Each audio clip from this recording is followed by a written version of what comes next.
ভগবানকে যখন আপনি ডাকবেন, ভগবান মাঝে মাঝে আপনাকে ধাক্কা মেরে মেরে দেখবে আপনি কতখানি ভগবানের হয়েছেন। এইদিকে মায়েরা, আপনি সোনার বালা দোকানে বিক্রি করতে যাবেন, স্বর্ণকার পরীক্ষা করে দেখবে এর মধ্যে কতটা খাদ আছে, কতটা সোনা আছে। আপনি যখন ভগবানকে ডাকবেন তখন দেখবেন আপনার ঘর ফুটে জল পড়ছে, তখন দেখবেন আপনার বুকে ব্যথা হয়েছে, নইলে শরীর খারাপ হয়েছে, নইলে বাড়িতে কোনো অশান্তি হচ্ছে।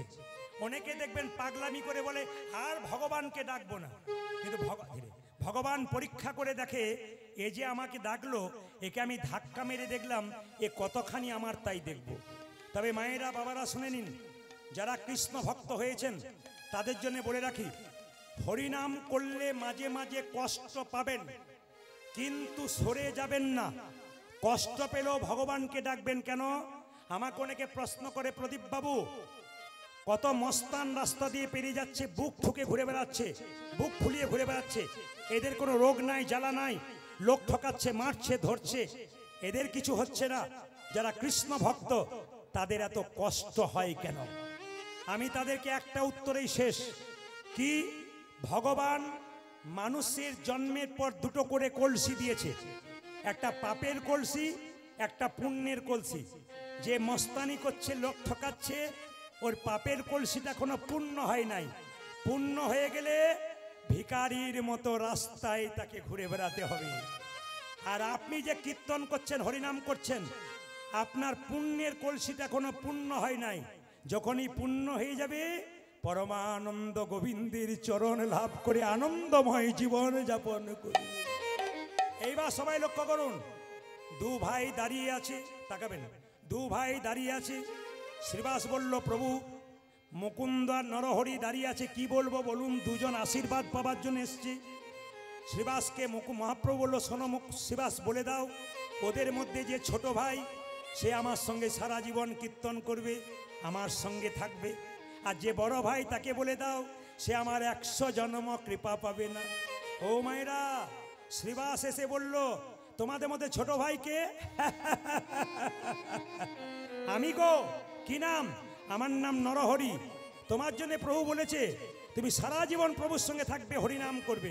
বড় ভাই বলল, আমার জন্য কি বলেছে? তোমার জন্য প্রভু বলেছে তুমি 100 জন্ম কৃপা পাবে না, তুমি 100 জন্ম কৃপা পাবে না, তুমি 100 জন্ম গৌরী কৃপা পাবে না, 100 জন্ম গৌরী কৃপা পাবে না। যদি আপনাকে কথা কেউ বলে 100 জন্ম কৃপা পাবে না, মন খারাপ হয়ে যায় না? কিন্তু মুকুন্দ সরকার যখনই শুনলো শ্রীবাসের কাছ থেকে 100 জন্ম গৌর কৃপা পাবে না, তখন নাচতে শুরু করেছে, জয় গৌরী। শ্রীবাস মনে মনে ভাবছে লোকটার মাথা খারাপ হয়ে গেল, 100 জন্ম কৃপা পাবে না বলে নাচতে শুরু করেছে পাগলের মতো। শ্রীবাস জিজ্ঞেস করছে, তোমাকে যে বললো 100 জন্ম কৃপা পাবে না, তুমি গৌর গৌর বলে নাচতে শুরু করেছো? আমি হলে তো বিষ খেয়ে আত্মহত্যা করতাম। শ্রীবাস বলছে। মুকুন্দ বলছে, শোনো শোনো শ্রীবাস, প্রভু যদি বলতো কোন জন্মে সঙ্গ পাবে না, কোন জন্মে সঙ্গ পাবে না, তাহলে না হয় আমি বিষ খেয়ে আত্মহত্যা করে দিতাম, না হলে আমি বিষ খেয়ে আত্মহত্যা করে দিতাম। প্রভু বলেছে 100 জন্ম কৃপা পাবো না, কৃপা পাবো না, 100 জন্ম না হয় গৌর গৌর বলে কেঁদে বেড়াবো, আমি কেঁদে বেড়াবো। যখন 100 জন্ম পেরিয়ে যাবে, 101 জন্মে প্রভুর সঙ্গ আমি 101 জন্মে প্রভু সঙ্গ পাবো, 1 জন্মে প্রভুর সঙ্গ পাবো, 101 জন্মে প্রভুর সঙ্গ পাবো, 100 জন্ম কেঁদে বেড়াবো, 1 জন্মে প্রভুর সঙ্গ পাবো, আমি 100 জন্ম কেঁদে বেড়াবো, 101 জন্মে প্রভুর সঙ্গ পাবো, আমি 100 জন্ম কেঁদে বেড়াবো, 101 জন্মে প্রভু সঙ্গ পাবো, আমি 100 জন্ম কেঁদে বেড়াবো, 101 জন্মে প্রভু সঙ্গ পাবো, 101 জন্মে প্রভুর সঙ্গ পাবো। বাবা 3 ঘন্টার কীর্তন শুনতে সে কতজনের হাঁটু ব্যথা হয়, কতজনের কোমর ব্যথা হয়, ধৈর্যচ্যুত হয়। এরা বসে বসে আজকে শিখে নিক। মুকুন্দ সরকার বলছে 100 জন্ম গৌর বলে কাঁদবো, 101 জন্মে তো কৃপা পাবো। এর থেকে কি শিখে যাচ্ছেন? শুধু কীর্তন শুনলে হবে না, শিখে যেতে হবে। কি শিখছেন? কেউ যদি ধৈর্য ধরে ভগবানকে ডাকতে পারে, নাম শুনতে পারে, তার জীবনে লাভ হয়। রামকৃষ্ণদেব বলেছেন, ধৈর্য যার ভগবান তার, ধৈর্য যার নাই ভগবান তার নাই। মায়েরা বাড়িতে সবজি কাটবেন, চঞ্চল হয়ে গেলে আঙুল কেটে যাবে। রান্না করবেন, দুবার নুন দিয়ে ফেলবেন, বাড়ির লোকের কাছে গাল খাবেন। দাদা ভাইয়েরা যারা চঞ্চল, তাদের জীবনে কোনো উন্নতি নাই। মহাভারত কি বলল? যারা চঞ্চল তারা দুর্যোধনের লাইনের লোক, আর যারা স্থির তারা যুধিষ্ঠির মহারাজের দলের লোক। আজকে হরিবাসরে দেখতে পাচ্ছি আপনারা সকাল থেকে বসে আছেন, প্রত্যেকে কিন্তু যুধিষ্ঠির মহারাজের মানুষ। কারণ আপনারা যদি স্থির না হতে পারেন, এরকম করে কীর্তন শুনছেন, গৌর গোবিন্দের কৃপা তো আপনাদের আগে হয়ে যাবে। বাবা, ভক্ত যদি চোখের জলে কাঁদে, ভগবান সহ্য করতে পারে না। তাড়াতাড়ি শিবাসকে ডেকে বলল, শিবাস তুমি কাঁদছো কেন? প্রভু, আমার ভাইকে তুমি কৃপা করলে, আমাকে করলে না। কি দোষ করেছিলাম প্রভু? আমার ভাই তোমার সঙ্গে কীর্তন করবে, আমি অপরাধ করেছি নাকি? মহাপ্রভু শিবাসকে বলল, তোমার মাথায় হাত দিয়ে আশীর্বাদ করে জগতের সবাইকে জানিয়ে দিলাম, শোনো শ্রীবাস, তোমরা শোনো মুকুন্দ, তোমরা দু ভাই মিলে যদি হরিনাম করতে চলে আসো, বাড়ির সব না খেয়ে মরবে, কাল থেকে আর হরিনাম করবে না। তোমার ভাইকে আমার সঙ্গে রাখলাম, তোমাকে পাঠিয়ে দিলাম। তবে শোনো মুকুন্দ, কি বনের মধ্যে বড় বড় গাছ থাকলে যেমন ছোট ছোট গাছগুলোকে ঝড়ঝঞ্ঝা থেকে রক্ষা করে, এ সংসারে যারা বড় ভাই বড় বউ হয়, তাদের দায়িত্ব সংসারে সবচাইতে বেশি হয়।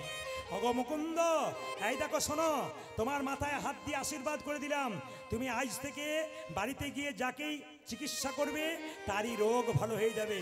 তবে মুকুন্দ, তুমি বাড়ি ফিরে যাও, একটা গোপীনাথের মন্দির তৈরি করো, জীবের দ্বারে হরিনাম দাও, আর গরিবের চিকিৎসা করো।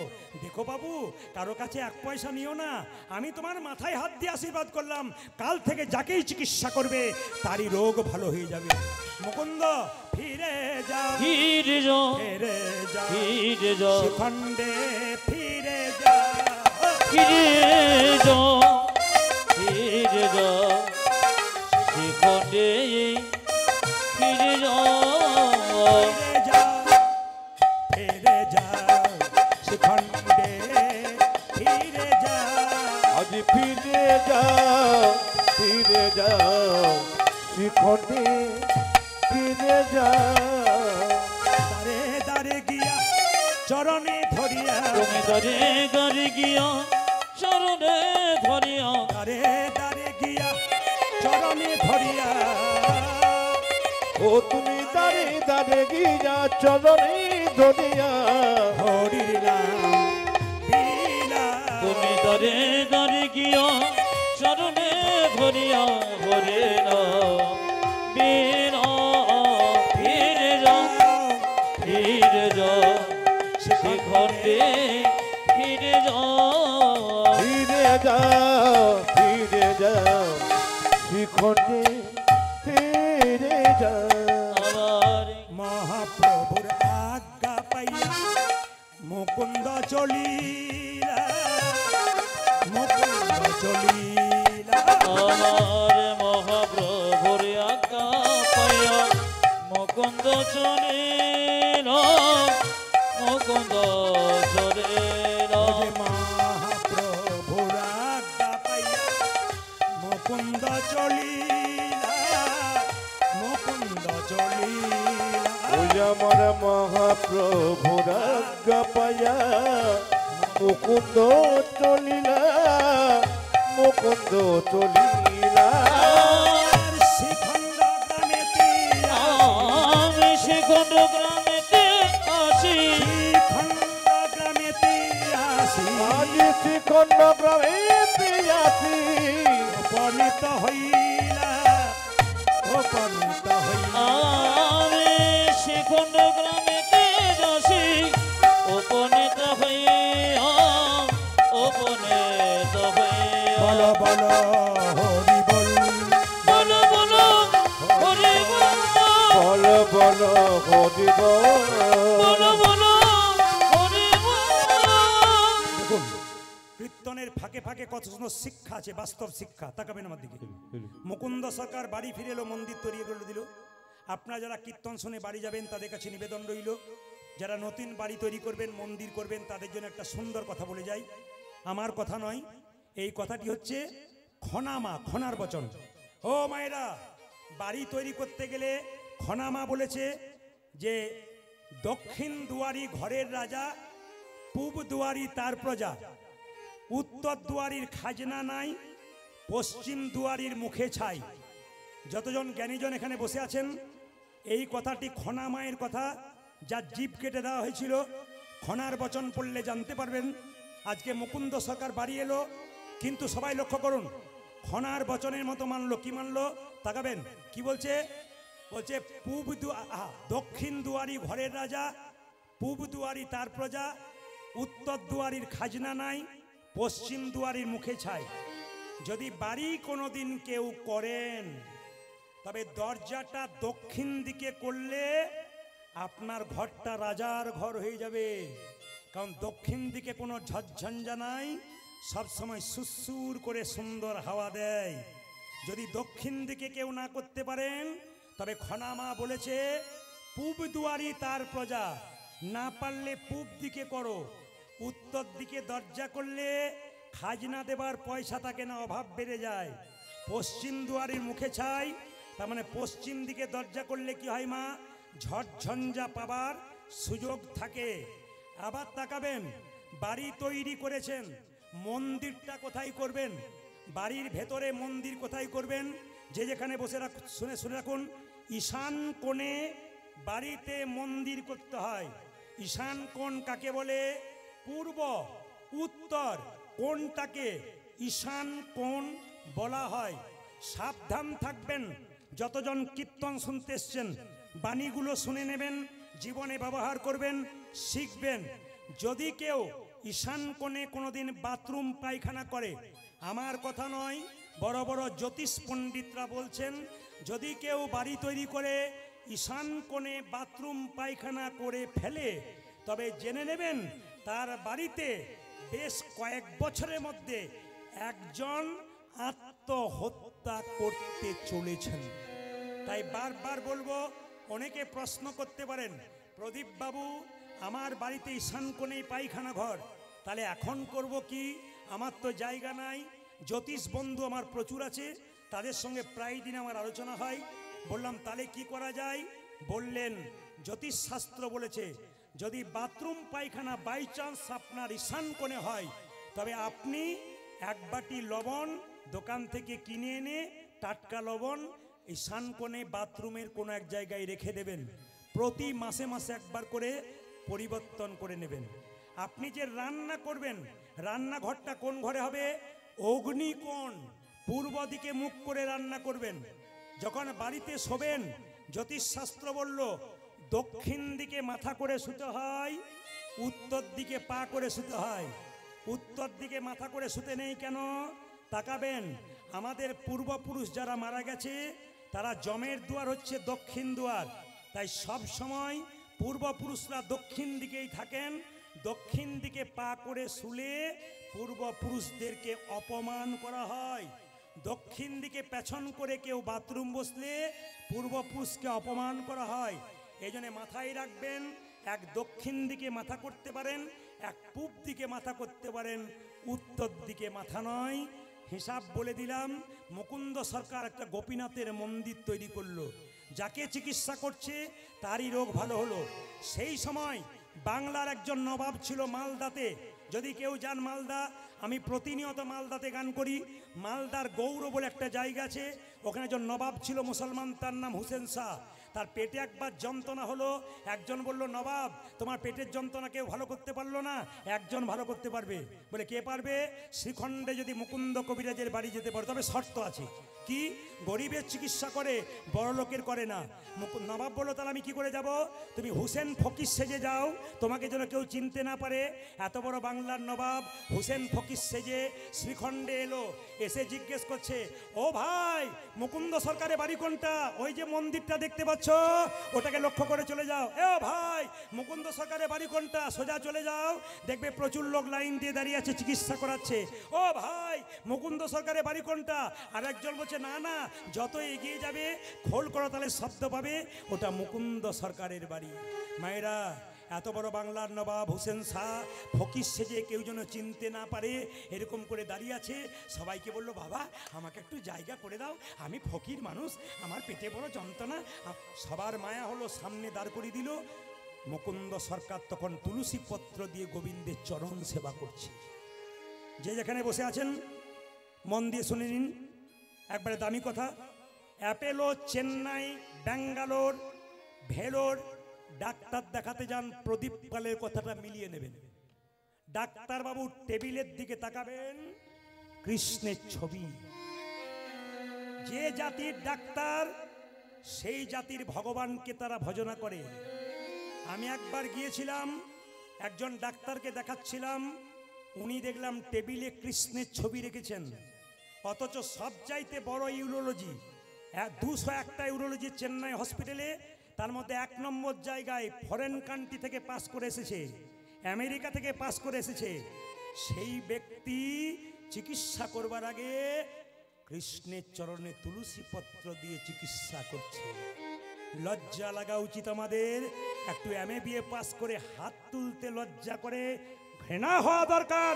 শিখে নিন ওদের কাছ থেকে, ওরা কি করলেন আর আমরা কি করলাম। অনুকূল ঠাকুর এত বড় হলো কেন? দীক্ষা কারো কাছে নাই, তার মায়ের কাছে নিয়েছিল। স্যার আইজাক নিউটন এত বড় বিজ্ঞানী, ভগবান বিশ্বাস করেছিল। আইনস্টাইন বিখ্যাত বিজ্ঞানী, জীবনে আমিষ খায় নাই, চিরকাল নিরামিষ খেয়েছে। সচিন টেন্ডুলকরের ওপরে একজন ব্যাটসম্যান হয়ে গেল, তার নাম বিরাট কোহলি। যারা পড়াশুনো করছেন দেখছেন তারা দেখে নেবেন, বিরাট কোহলি এবং অনুষ্কা স্বামী স্ত্রী দুজনে মিলে নিরামিষ খায়।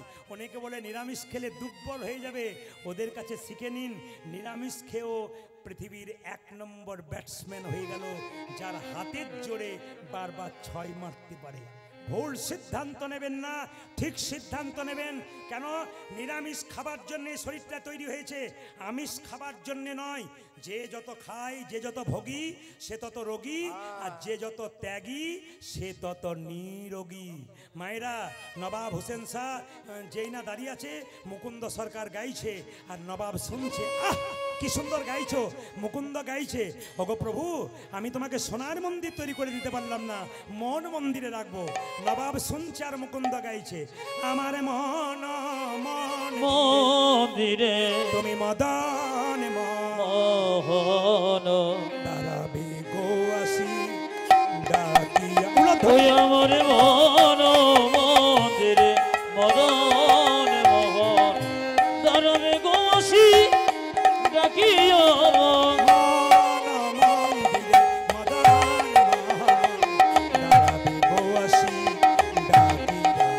আমার মন মন্দিরে মদন মোহন দাঁড়াবে গুয়াতি ডাকিয়া। কাঁদিয়া কাঁদিয়া তব নাম লইয়া, আমি কাঁদিয়া কাঁদিয়া তব নাম লইয়া। কাঁদিয়া হরি বল।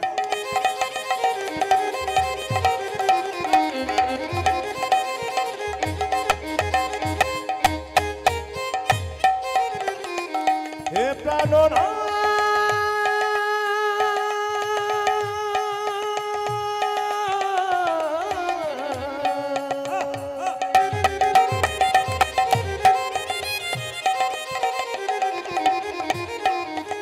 আমি কাঁদিয়া কাঁদিয়া তব নামে লইয়া জলে বো ভাষায়া, আমি কাঁদিয়া কাঁদিয়া তব নাম লইয়া।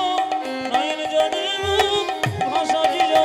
আমার মন মন্দিরে মদন মোহন দাঁড়াবে গো আসি ডাকিয়া। ওই আমার মন মন্দিরে মদন মোহন দাঁড়াবে গোসি ডাকিয়া। এই যে মাঝে ভেতরে আপনাকে ডাকছি, আপনাকে চশমা পরে ওই যে মাঝে, আস্তে আস্তে হ্যালো, আপনাকে, এই যে আপনাকে ওই যে মাঝে ভেতরে বসে ওই যে ওইদিকে তাকাচ্ছেন, আপনাকে ডাকছি, চশমা পরে ওই যে আপনাকে ডাকছি, আপনাকে। এদিকে শোন, এদিকে শোন। আপনাকে ডাকছি, আপনাকে আপনাকে ডাকছি, এদিকে শোন। আপনাকে না না, আপনাকে নয়, মুকুন্দ সরকারকে ডাকছি নবাব। ভয় খেয়ে যাবেন না। এই যা এই যা এই যা। ধীরে, তোমাদের সবচাইতে গরিব কে? এই যে বাবা। কি নাম তোমার? আমার নাম হোসেন ফকির। বাহ, এখানে জাতির কোনো বিচার নাই। কই দেখি দেখি দেখি দেখি দেখি দেখি দেখি, জামাটা খুলে ফেলো তো।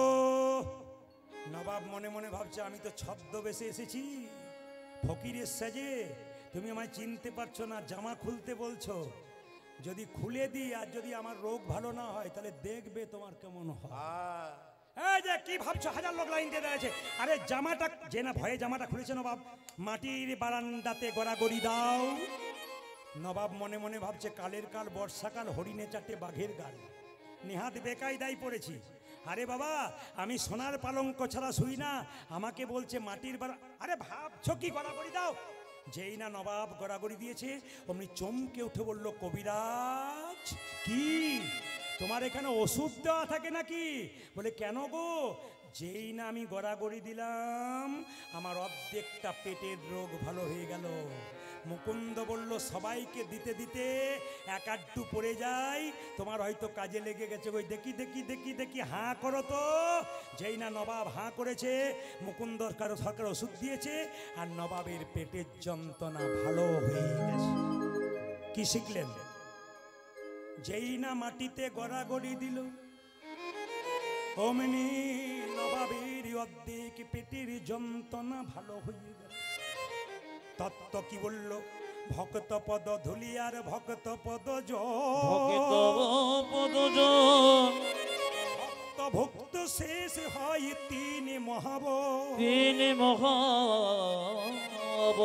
যেখানে হরিনাম হয় সেই জায়গায় কোনো ভক্ত যদি কীর্তনের শেষে একবারে হাগৌরি বলে গড়াগড়ি দিতে গড়াগড়ি দিতে পারে, তার শুধু দেহ রোগ দূর হয় তা নয়, তা নয়, তার ভব রোগ দূর হয়ে যায়। ভব রোগী দূর হয়ে যায়। তাকাবেন তাকাবেন, আমি শুধুমাত্র প্রত্যেকটা উদাহরণের দ্বারা বলে দিই, আপনারা শুনবেন। আমি কয়েকদিন আগে হুগলিতে গান করছিলাম। মায়েরা, গানের বাসাতে যখন বসে আছি, তিনটে মেয়ে 4 চাকা থেকে নেমে খালি বাড়ির লোককে খোঁজ করছে, প্রদীপ বাবু কোথায় আছেন। আমার বাসাতে গেলেন, তিনটে মেয়ে তিনটে গোপালকে ছেলের মতো কোলে করে নিয়ে গেলেন, নিয়ে বসিয়ে বললেন, বাবা কলকাতা সব জায়গায় পাওয়া যায় না, আমার এখানে আত্মীয় বাড়ি, তাই 3 জন চলে এলাম। ভালো করেছেন। কীর্তনের আসরে বসে আছে, সবাই লক্ষ্য করবেন যারা মায়েরা কীর্তন শুনছেন, মেয়েগুলো কীর্তনের আসরে বসে আছে, তিনটে গোপালকে সামনে বসিয়ে কীর্তন শুনছে। কীর্তন যখন শেষ হয়ে গেল, তিনটে মেয়ে ধুলোতে গড়াগড়ি দিচ্ছে। আমি একজনকে জিজ্ঞেস করলাম, দিদি এত দামি কাপড় কলকাতা থেকে এসেছো, দামি দোকান থেকে কিনেছো, কাপড়টা তোমার ময়লা হয়ে যাবে না? উনি বললেন, বাবা আপনার কীর্তনে শুনেছি স্বামীর যদি 10টা কাপড়ের দোকান থাকে, চিতাতে যখন শুইয়ে দেবে একটাও কাপড় সঙ্গে দেবে না, তাই ধুলাই গড়াগড়ি দিলাম। শুনলে চমকে যাবেন। জিজ্ঞেস করলাম, আপনি কি করেন? মায়েরা চমকে যাবেন শুনলে। বলছে, কলকাতার কোনো একটা কলেজে আমি পড়াই, মানে প্রফেসর, লেকচারার, অধ্যাপিকা। লজ্জা লাগা উচিত। সামান্য MA পাস করে আমরা ধুলোতে গড়াগড়ি তো দূরে কথা, হাত তুলতে পারি না, তুলতে পারি না। কিন্তু লজ্জার বিষয়, কলেজে পড়াই যে মেয়েটা, সেই মেয়েটা গড়াগড়ি। আরেকজন মেয়েকে জিজ্ঞেস করলাম, আপনি কি করেন? উনি বলছেন, আমার স্বামী দাঁতের ডাক্তার, আমিও ডাক্তার। বাহ! আরেকটা মেয়ের কম বয়স জিজ্ঞেস করলাম, তুমি কি করো? বলছে, দাদা আমি বিউটি পার্লারে কাজ করি। বললাম, আমিও তো করি। উনি বললেন, আপনি কখন করেন? সবসময় তো কীর্তন করছেন। আমি কীর্তনের মাধ্যমেই তো করি। বললাম, বুঝলাম না। বলে, শোনো, তুমি যখন বিউটি পার্লারে কাজ করো তখন সবার বাইরেটা ভালো করার চেষ্টা করো, আর আমি হরিনামের বিউটি পার্লারে কাজ করি ভক্তের ভেতরটাকে ভালো করার। এই হচ্ছে হচ্ছে বিউটি পার্লারের কাজ, যেখানে ভালো ভালো কথা বলে, কথা এমন বলতে হবে রাস্তা দিয়ে ছুটে বেড়াবে পকেটে পকেটে, হৃদয় মন্দিরে কেন ওই কথা আপনি নেবেন, জীবন আপনার সুন্দর করবেন, তবে আপনার কৃষ্ণ নাম শোনা সার্থক হয়ে যাবে। মায়েরা, যেই না মুকুন্দ সরকার ওষুধে নবাবের ভালো হয়ে গেছে, নবাব চিৎকার করে বলল, মুকুন্দ কে? তুমি এত বড় সাহস, তুমি আমার নাম করছো? আমি হলাম সারা বাংলার নবাব হোসেন শাহ। নবাব, আমার অপরাধ হয়ে গেছে। না না, অপরাধ তোমার হয়নি, তোমাকে পরীক্ষা করতে এসেছিলাম তুমি কত বড় কবিরাজ। সত্যি তুমি বড় কবিরাজ, তোমাকে এখানে রাখা হবে না, তুমি আমার গৌড়ে চলো মালদাতে। মায়েরা, রাত্রিবেলায় মহাপ্রভু মন্দিরে মুকুন্দ বলছি, প্রভু বলে দাও, তুমি তো বলেছিলে গরিবের বাড়িতে হরিনামে দিতে, তুমি তো বলেছিলে গরিবের চিকিৎসা করতে, তুমি তো আমাকে মুসলমানের বাড়ি যেতে বলনি, আমি কি করব? সঙ্গে সঙ্গে ভগবান মহাপ্রভু আকাশবাণী করে বললেন, মুকুন্দ, ঈশ্বরে যা করে তা, জোরে বলুন, মঙ্গলের জন্য। আমি শুনতে চাই, জোরে বলবেন, ঈশ্বর যা করে তা, একটু জোরে বলুন, ঈশ্বর যা করে তা। এবার চুপ করুন, আমি যা বলবো এবার বলবেন। আপনার ছেলে মাধ্যমিক পরীক্ষায় ফেল করেছে, আমি যদি কাছে গিয়ে বলি ঈশ্বর যা করে তা মঙ্গলের জন্য, কি বলবেন? বাজে বকবেন না। তাহলে ভালো হলে মঙ্গল, না হলে অমঙ্গল। মায়েরা, মুকুন্দ সরকার গেল নবাবের বাড়ি মালদাতে, কিন্তু মুসলমান মানে কি? সৎ ইমান, মুসলমানের সৎ মান মানে ইমান। নবাব হোসেন শাহ সৎ মানুষ ছিলেন, তিনি বললেন, মুকুন্দ তোমাকে নিয়ে এলাম, কি করতে হবে? বলে, শোনো, আমাকে একটা সুন্দর মন্দির তৈরি করে দাও, আমি গোপীনাথের ভজন করব আর জীবের দ্বারে হরিনাম দেবো। বলছে, বেশ, তোমাকে তাই দিলাম। মুকুন্দ সরকার গোপীনাথের ভজনা করছে, মায়েরা মাথায় কাপড়গুলো নিন, সবাই সবাই মাথায় কাপড়গুলো নিন, প্রেম সে ভক্তি করে বসুন। মুকুন্দ সরকার গোপীনাথের ভজন করছে, আর পেছনে শুনবেন ভালো করে, পেছনে একটা মেয়ে তাল পাতার পাখাতে হাওয়া করছে। কোন পাতা বললাম, জোরে বলুন? তাল পাতার পাখা, তার মধ্যে ময়ূরের পালক। মুকুন্দ কীর্তন গাইছে, আপনার সবাই উলুদ্ধ হয়ে দেবেন। কি গাইছে? আমার কানু সে বিনোদ রায়, কানু সে বিনোদ রায়, ওই আমার কানো সে বিনোদ রায় গো, কানো সে বিনোদ রায়, আমার কানুতে বিনোদ রায় গো, আমার কানুতে বিনোদ রায়। বিনোদ চুরাই, বিনোদ বরিহা, আজ বিনোদ চূড়া, বিনোদ বরিহা, বিনোদ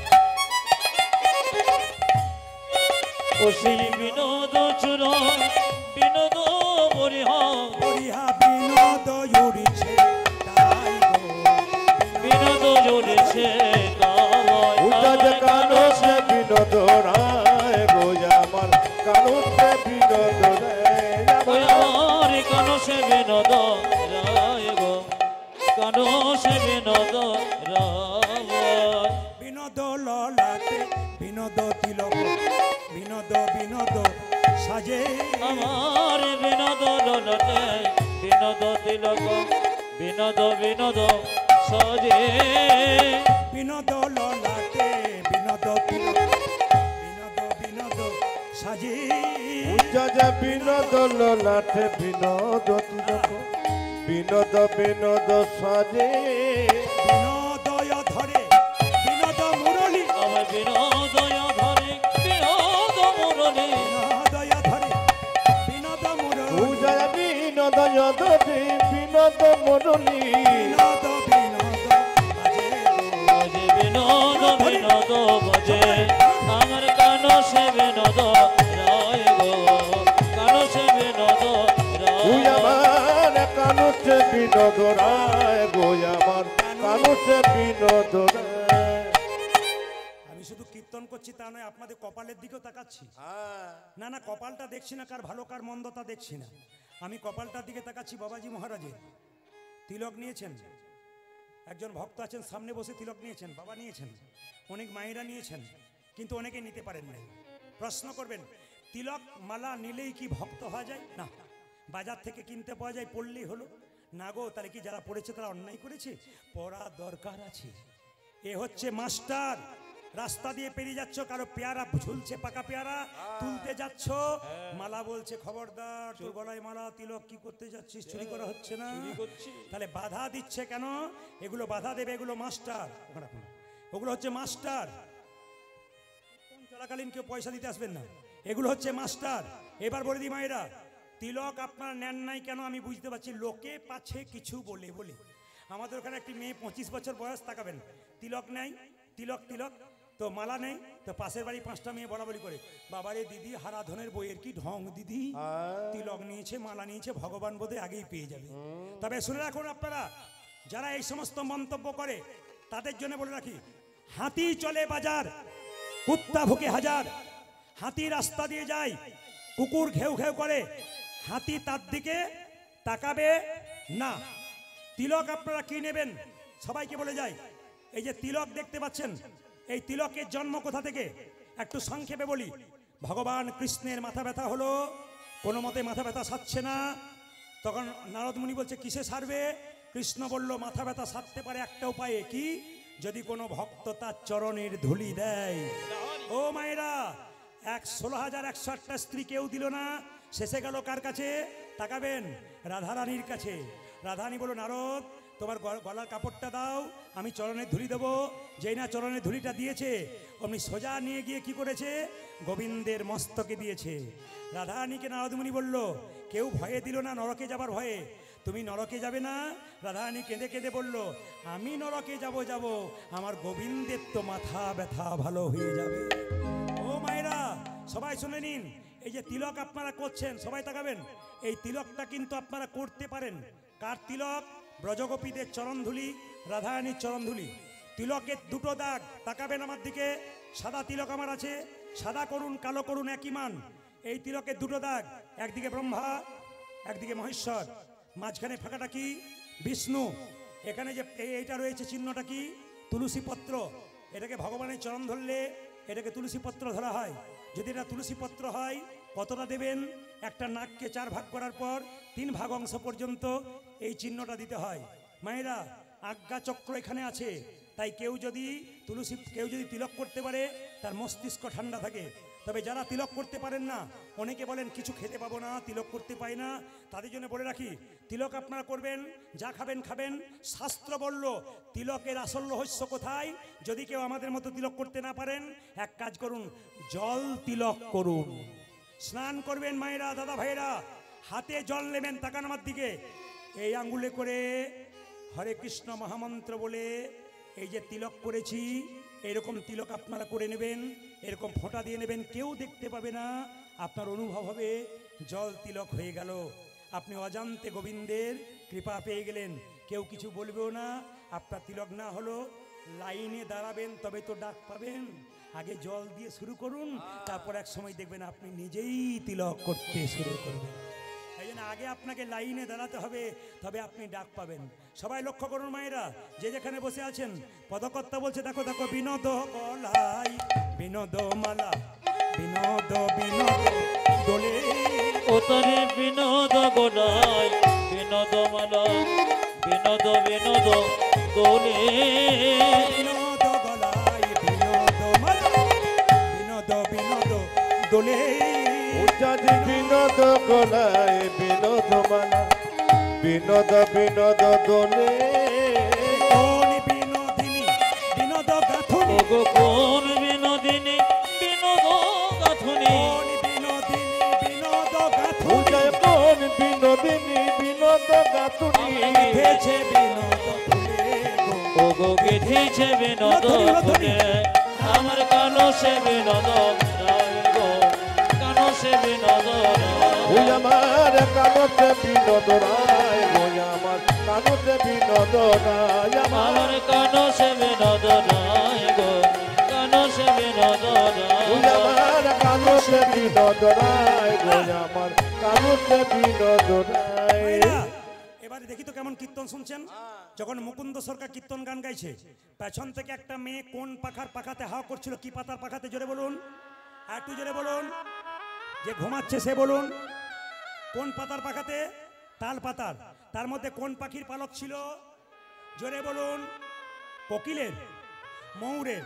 যেই নাম মুকুন্দ সরকারকে নবাব বলেছে, মুকুন্দ পেছন ফিরে তাকিয়েছে, পেছন ফিরে তাকিয়েছে আর চিৎকার করে অজ্ঞান হয়ে গেছে। নবাব বলল, কে আছিস? বাবা এমন করবেন না, আপনারা বারবার বলছি এমন করবেন না। এই যে তাকান, কবিরাজ আস্তে, কবিরাজ অজ্ঞান হয়ে গেছে। এ কে আছিস? একটু জল নিয়ে আয় তো। জল এনে যে না মুকুন্দ সরকারের মাথায় দিয়েছে, মুকুন্দের জ্ঞান ফিরেছে। মুকুন্দ, আমি তখন পিছু ডাকলাম, তুমি আমার দিকে তাকালে, অজ্ঞান হয়ে গেলে কেন? মুকুন্দ বলছে, শোনো নবাব, মনে মনে ভাবলো, জীবনে মিথ্যা কথা বলি না, আজ একটা মিথ্যা কথা বলবো। কি? তুমি যখন আমাকে পেছন ডাকলে তখন তুমি ময়ূরের পাখার পালকে হাওয়া করছিল, ওই ময়ূরের পাখা দেখে আমি কৃষ্ণ বলে অজ্ঞান হয়ে গেছিলাম। এই কথাটা বললো না, মিথ্যা কথা বললো। কি বললো? আমার একটা মৃগীর ব্যারাম আছে। নবাব বলল, মুকুন্দ তুমি হয়তো জানো না, আমার রাজ্যে একটা নিয়ম আছে, এখানে কেউ মিথ্যা কথা বললে তার জিভটা ছেড়ে নি। তুমি যেহেতু আমার সঙ্গে খারাপ ব্যবহার করনি, আমি তোমাকে ছেড়ে দিলাম। তবে তোমার যদি মৃগী রোগ থাকবে, তুমি যখন অজ্ঞান হয়েছিলে কৃষ্ণ বলে কাঁদছিলে কেন? তোমার যদি মৃগী রোগ থাকবে, তুমি যখন অজ্ঞান হয়ে গেছিলে চোখে জল পড়ছিল কেন? মুকুন্দ বলল, নবাব আমার অপরাধ হয়ে গেছে। অপরাধ তোমার হয়নি, অপরাধ আমার হয়েছে।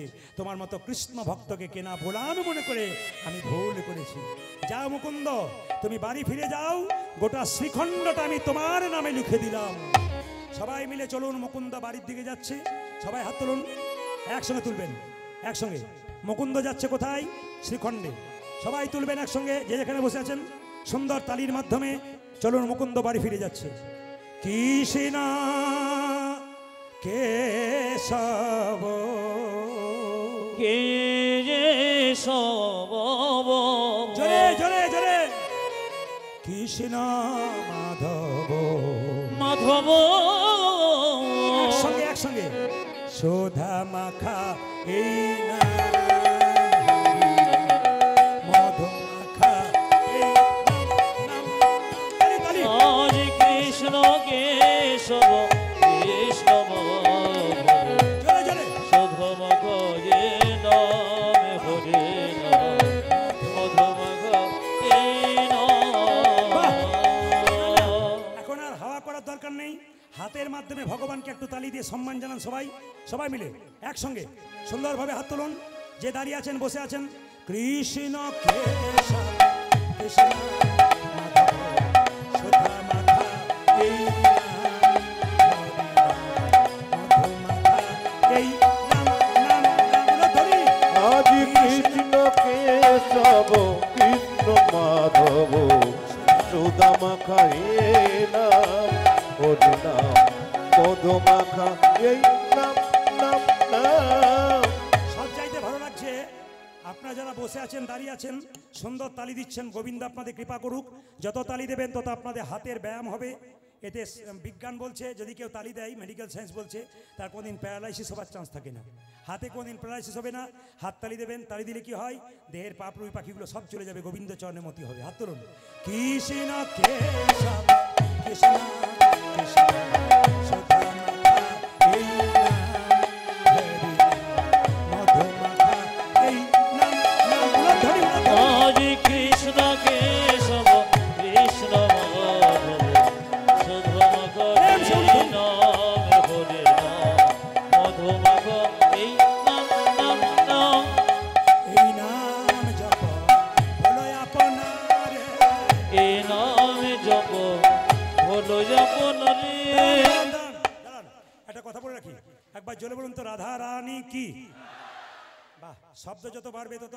তবে আপনারা যেভাবে মানে বসে আছেন হেঁটে সেটে, আমি সিদ্ধান্ত নিচ্ছি যে 3টে পর্যন্ত কীর্তন করবো। রাজি আছেন? 3টে মানে ভোর 3টে বলি নাই, 3 ঘন্টার কথা বলেছি। ও তো পেরোতে চললো প্রায়।